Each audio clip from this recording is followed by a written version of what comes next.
En los últimos años, un tema ha ganado mucha popularidad en redes sociales y ha dividido a su vez a la gran mayoría de personas. La leyenda negra española. ¿Pero de qué trata esta leyenda negra?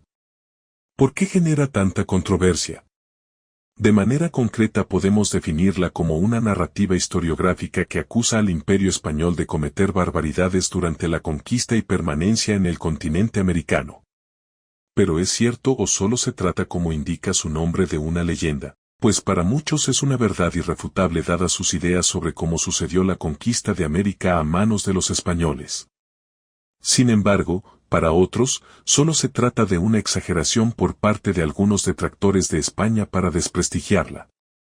Ahora bien, ¿cuál de los dos bandos tiene la razón? Para empezar, es necesario saber si aquello que dicen los defensores del Imperio Español es cierto. ¿De verdad están los enemigos de España detrás de la difusión de la leyenda negra? El Imperio Español ha tenido a lo largo de su historia muchos enemigos, dentro de ellos están como no otros reinos europeos. Estas rivalidades se vieron incrementadas en la época de mayor apogeo del reino hispano, en el siglo XVI, cuando éste se fue consolidando como una potencia mundial debido a la conquista de América y a los beneficios derivados de esta. En este contexto, naciones como Inglaterra y Países Bajos intentaron desprestigiar a España. Un claro ejemplo de ello es el caso del texto escrito por Bartolomé de las Casas sobre los abusos cometidos en la conquista de América, la brevísima relación de la destrucción de las Indias. Dicho texto fue utilizado por el holandés Guillermo de Orange para dar una imagen de bárbaros a los españoles a través de ilustraciones exageradas. Ahora bien, como mencioné, se trataban de exageraciones, pero como toda exageración parten de hechos reales. Y es que se sabe que existieron abusos en el proceso de conquista, así como un innegable derramamiento de sangre. Cosas que eran moneda corriente en aquellos tiempos, tanto en el viejo como en el nuevo continente, ya que tanto los reinos europeos como los reinos nativoamericanos, en sus respectivos territorios, se habían enfrascado en diversas guerras a lo largo de los años. Por tanto, es erróneo pensar que el proceso de conquista se resume en el sometimiento salvaje de unos pacíficos pueblos nativoamericanos a manos de unos malvados invasores hispanos. Sin embargo, dada la drástica reducción de la población indígena, cabe preguntarse si, tal como cuenta la leyenda negra, se cometió un genocidio contra la población nativa. Antes de la llegada de los conquistadores españoles a América, se estima que la población nativa rondaba entre los 40 a 100 millones de habitantes. Sin embargo, luego de un siglo la población indígena pasó a estar entre los 5 a 10 millones de habitantes, lo que significa una reducción del 80 a 90%. Los defensores de la leyenda negra afirman que esa gran reducción se debió a las guerras contra los conquistadores españoles y a los abusos cometidos por estos últimos. Sin embargo, según los expertos en el tema, la principal causa del descenso de la población indígena en América fueron las enfermedades traídas por los hispanos, ante las cuales los nativos no tenían defensas inmunológicas adecuadas para hacerles frente. Aún así, esto no quiere decir que un número significativo de indígenas no hayan muerto en las guerras contra los españoles o a causa de los malos tratos de estos.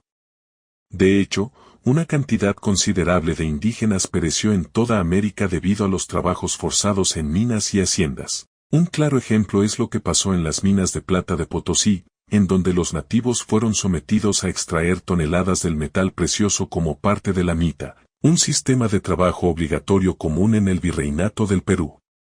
Allí los nativos eran sometidos a largas jornadas de trabajo en condiciones precarias, expuestos a contraer neumonía debido a la gelidez de las montañas o al envenenamiento por mercurio si participaban en el proceso de refinación. Como saldo se estima que miles de nativos fallecieron en aquellas minas de plata.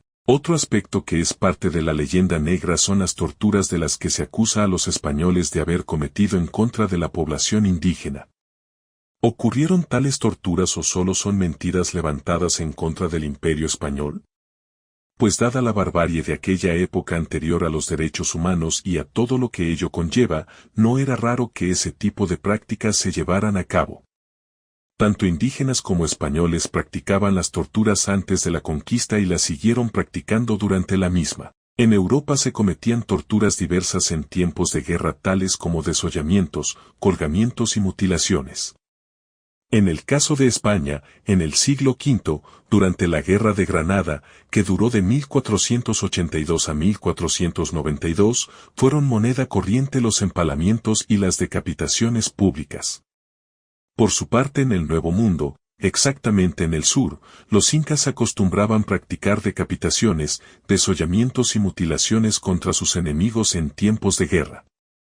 Mientras que en el norte, los aztecas practicaban las decapitaciones, flecheamientos y las famosas extirpaciones de corazón. Otro punto muy recurrente al hablar de la leyenda negra es la discriminación contra los nativos americanos. Ya que los partidarios de la leyenda negra alegan que los indígenas eran considerados ciudadanos de inferior categoría a los españoles. Y dados los malos tratos hacia los indígenas narrados anteriormente, uno podría pensar que es verdad. Sin embargo, para algunas personas esto no es así, ya que afirman que el indígena era un ciudadano más al igual que los españoles. Estas personas son los defensores de la leyenda rosa, una visión muy benevolente sobre el imperio español y su papel en la conquista de América. Pero, ¿quién tiene la razón? ¿Los partidarios de la leyenda negra o los de la rosa? A decir verdad, por lo general en la vida todo no se reduce a blanco y negro, sino que suele estar compuesto por una escala de grises. Aunque en este caso la balanza se inclina un poco más para el lado de la leyenda negra. Esto debido a que, en la América bajo dominio español, los indígenas, una vez caídos sus más importantes líderes, pasaron a ser el pueblo conquistado, los vencidos. Como consecuencia de ello y como en otros casos, los indígenas se convirtieron en una especie de ciudadanos de segunda clase. Con los españoles en el poder y en plena fiebre del oro americano, los indígenas pasaron a ser la mano de obra esclava usada para la extracción del metal precioso y para otros trabajos forzados. Y si bien la corona española intentó evitar estos abusos contra los indígenas, reconociéndolos como súbditos del rey o promulgando leyes como las leyes nuevas de 1542, las cuales buscaban abolir la esclavitud indígena y limitar el poder de los encomenderos, en la práctica los indígenas siguieron siendo víctimas de múltiples vejaciones. Ahora bien, cabe recalcar que hubo un grupo de indígenas que tuvo un trato diferente. Los indígenas nobles, descendientes de las familias nobles de los pueblos conquistados. En el virreinato del Perú, por ejemplo, a los nobles incas se les permitió usar sus títulos de nobleza, se les eximió del pago del tributo indígena y pudieron ocupar cargos locales como caciques. Pero para la gran mayoría de nativos las cosas fueron color hormiga. Y es que en la discriminadora sociedad virreinal, tu origen étnico dictaba la clase de vida que tendrías. Si eras español podías ocupar altos cargos en el gobierno, la iglesia o el ejército.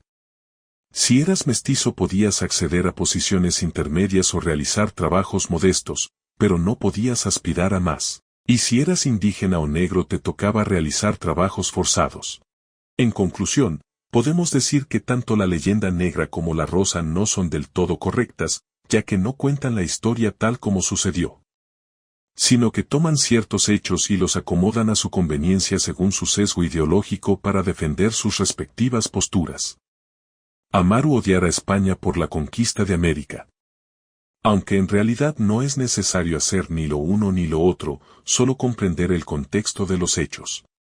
Y en el caso de la conquista de América se debe entender que, al igual que otros procesos de conquista en la antigüedad, estuvo lleno de barbaridades y abusos. Y si bien se pudo y se intentó hacer las cosas de mejor manera, el panorama no mejoró para la gran mayoría de nativoamericanos debido a la falta de un genuino interés por la situación del indígena en la sociedad colonial.